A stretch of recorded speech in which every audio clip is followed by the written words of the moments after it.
Tip number 1, जर तुमचे वडे म्हणजेच साबुदाणा वडे फुटले तर जास्त ओलावा शोषून घेण्यासाठी 1 ते 2 चमचे पीठ घालून ते दुरुस्त करू शकता. जर तुम्ही उपवासाच्या दिवशी वडे बनवत असाल तर तुम्ही थोडे कुट्टूचा आटा आणि राजगिरा पीठ देखील त्यामध्ये घालू शकता. टिप नंबर 2, तेलाचे तापमान. तेल पुरेसे गरम नसल्यास साबुदाणा वडा तळताना फुटू शकतो. टिप नंबर 3, हृदयाचे विकार असलेल्या लोकांनी नियमितपणे हळदीचे सेवन करणे आवश्यक आहे. जवळपास 500 मिलीग्रॅम हळद रोज खावी. यामुळे शरीरात रक्ताचे क्लॉट म्हणजेच गाठी तयार होत नाहीत, कारण हळद रक्त पातळ करण्याचे काम करते.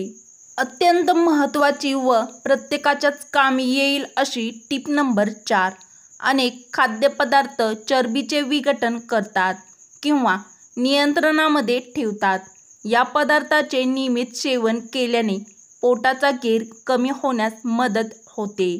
पोट आणि कमरेच्या जवळ जमा झालेली चरबी कमी करायची असल्यास त्यासाठी फक्त व्यायाम पुरेसा नाही, व्यायामासोबतच आहाराकडेही विशेष लक्ष देणे अत्यंत गरजेचे आहे. टिप नंबर 5, आपल्या शरीरात पाण्याची कमतरता निर्माण झाल्यास पोटाचा आकार वाढत जातो. शरीरातील विषारी घटक बाहेर काढणे, जास्त खाण्यापासून बचाव आणि पचनक्रिया योग्य पद्धतीने सुधारण्यासाठी पाण्याची महत्त्वाची भूमिका असते. पाण्यामुळे चयापचय प्रक्रिया तीव्र होते, कॅलरी जाळण्यासाठी आवश्यक असते. पाण्याप्रमाणे रस घेणे आरोग्याच्या दृष्टीने चांगली सवय आहे. टिप नंबर 6, जवसमध्ये मोनो सॅच्युरेटेड फॅट्स असतात. ते कमरेभोवती जमा होणारी चरबी कमी करतात. सोबतच कोलेस्टेरॉलची पातळीसुद्धा नियंत्रणामध्ये राहते. जवसात भरपूर प्रमाणात फायबर असते. ते पचन प्रणालीसाठी अत्यंत गरजेचे असते. याचा वापर सलाडमध्ये करता येतो. टिप नंबर 7, दही. दह्यामध्ये फॅट आणि कॅलरी कमी असते. परिणामी ते वजन कमी करण्यासाठी मदतीचे ठरते. जेवणात आणि स्नॅक्समध्ये याचा वापर करावा. दह्यात असणारे प्रोबायोटिक पोटातील बॅक्टेरिया वाढीस चालना देतात. ते पचन प्रणालीत सुधारणा करतात. टिप नंबर 8, लाल रंगाची फळे. स्ट्रॉबेरी, रास्पबेरी यासारख्या लाल रंगाच्या फळाचा आहार घेतल्याने सुद्धा पोटाचा घेर कमी होण्यास मदत होते. एका संशोधनानुसार चरबी कमी करण्यासाठी सर्व प्रकारची लाल आणि जांभळ्या रंगाची फळे खाल्ली पाहिजेत. यातील अँथोसायन्स नावाच्या अँटीऑक्सिडंटमुळे चरबीचे विघटन होते. त्याचप्रमाणे व्हिटॅमिन सीमुळे फ्री रॅडिकल्सपासून संरक्षण होते. टिप नंबर 9, उन्हाळ्यात केसांच्या समस्या वाढतात, कारण कडक सूर्यप्रकाशामुळे जास्त घाम येतो, ज्यामुळे केस निर्जीव आणि कोरडे होतात. यासाठी काही घरगुती उपायांचा वापर करून आपण या समस्येचा चांगला सामना करू शकतो. टिप नंबर 10, जर तुमचे केस जास्तच प्रमाणामध्ये कोरडे झाले असतील तर कोरड्या केसांसाठी खालीलप्रमाणे उपाय करू शकता. टिप नंबर 1, केसांना कोरफडीचा रस लावा. टिप नंबर 2, केसांना नियमितपणे तेल लावून मालिश करावे, त्याने पोषण मिळते.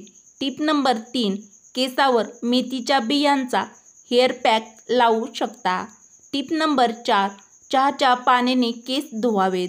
टिप नंबर 5, आवळा आणि लिंबाचा रसही तुम्ही केसांसाठी वापरू शकता. टिप नंबर 11, उसाचा रस हे नैसर्गिक एनर्जी ड्रिंक आहे. उसाचा रस रिकाम्या पोटी प्यायल्याने तुमचे शरीर ऊर्जा अधिक कार्यक्षमतेने शोषून घेऊ शकते. तुमच्या दिवसाची सुरुवात यामुळे आरोग्यदायी पद्धतीने होईल. टिप नंबर 12, उन्हाळ्यात शरीर हायड्रेट राहणे अत्यंत महत्त्वाचे बनते किंवा असते. उसाचा रस शरीरातील हायड्रेशन राखण्यासाठी खूप फायदेशीर आहे. पाण्याचे प्रमाण यामुळे पूर्ण होते. डिहायड्रेशन पासून ऊसाचा रस शरीराला वाचवतो. आपल्या शरीरातील विषारी पदार्थ काढून टाकण्याचे काम ऊसाचा रस करतो. Tip number 13. त्वचेचा ग्लो वाढवण्यासाठी रोज नियमितपणे घाम निघेल इतका वेळ व्यायाम करायला हवा, कारण यामुळे शरीरातील ब्लड सर्क्युलेशन वाढते. उपयुक्त टिप आवडली असेल तर पटापट लाईक, शेअर, सबस्क्राईब नक्की करा. Tip number 14. ताप, खोकला, दमा असेल तर तुरटीच्या वापराने आराम मिळतो. 10 ग्रॅम तुरटी 10 ग्रॅम साखर वाटून त्याचे चूर्ण रोज रात्री झोपण्यापूर्वी 1 कप दुधातून हे चूर्ण घालून घ्या. यामुळे ताप, खोकला आणि दमा निघून जाईल. Tip number 15. कारल्याची भाजी खाणारे आणि कारल्याचा रस पिणाऱ्यांचे डोळे नेहमी निरोगी राहतात. कारल्यात व्हिटॅमिन ए, बेटा कॅरोटीन विपुल प्रमाणामध्ये असल्यामुळे दृष्टी सुधारण्यास मदत होते. Tip number 16. जवसमधील फायबर्स आपल्या शरीरातील अतिरिक्त चरबी कमी करण्यास मदत करतात. परिणामी आपले वजन नियंत्रणामध्ये राहते. तुमचे लाखो रुपये वाचवण्यासाठी टिप नंबर 17. खजूर खाल्ल्याने पोटाचा कॅन्सर होण्याचा धोका कमी होतो. खजुरामध्ये असणारे फायबर्स कॉपर, पोटॅशियम, व्हिटॅमिन्स बी आतडे मजबूत व सक्रिय बनवतात. आतड्याच्या समस्या यामुळे दूर होतात. Tip number 18. खोकला जास्तच येत असेल तर मधात हळद आणि सुंठ पावडर आणि आल्याचा रस म्हणजेच अद्रकचा रस घालून घेतल्यास खोकल्यापासून आराम मिळतो. प्रत्येक गृहिणीच्या कामी येईल अशी महत्त्वाची टिप नंबर 19. अनेक जुने सॉक्स आपल्या घरामध्ये असतात. त्याचा वापर करून तुम्ही पंखा सहज स्वच्छ करू शकता. यासाठी फुल साईज कॉटनचे मोजे थोडेसे ओले केल्यानंतर ते पिळून घ्या. त्यानंतर पंख्याच्या ब्लेडला या सॉक्सने झाकून टाका. नंतर सॉक्सचा शेवटचा भाग धरा आणि बाहेरून स्वाईप करा. यामुळे सिलिंग फॅनवर साचलेली घाण धूळ निघून जाईल आणि घाण देखील खाली पडणार नाही. पंखा स्वच्छ करण्यासाठी तुम्ही ही ट्रिक्स फॉलो करू शकता. Tip number 20. सिलिंग फॅन स्वच्छ करण्यासाठी काही गोष्टीची काळजी घेणंही आवश्यक आहे. सर्वप्रथम लाईट बंद करा, जेणेकरून तुम्हाला विजेचा झटका बसण्याचा धोका होणार नाही. यानंतर आपले डोके आणि चेहरा कापडाने झाकून घ्या. त्यानंतरच पंखा स्वच्छ करा. याच्या मदतीने तुम्ही पंख्यावरील कार्बनयुक्त धूळ आणि मातीपासून स्वतःला सुरक्षित ठेवू शकता. तर सिलिंग फॅनची स्वच्छता करताना तुम्ही ही ट्रिक्स नक्की फॉलो करा. Tip number 21.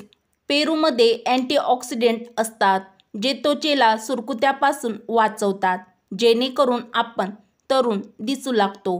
पेरू खाल्ल्याने वृद्धत्व चेहऱ्यावर लवकर दिसत नाही. Tip number 22. शंखपुष्पी मन शांत आणि एकाग्र होण्यास मदत करते.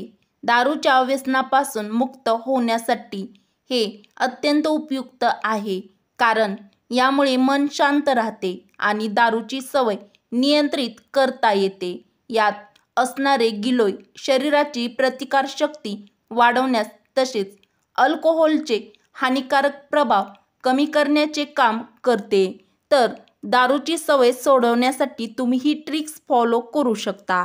निरोगी शरीर राहण्यासाठी व आपले हजारो किंवा लाखो रुपये वाचवण्यासाठी अतिशय महत्त्वाच्या किचन टिप आवडल्यास मराठी रोहिणी किचन या आपल्या मराठमोळ्या चॅनलला सबस्क्राईब करा, लाईक करा व असेच नवनवीन व छान छान व्हिडिओ तुमच्या मित्रमैत्रिणीला शेअर नक्की करा.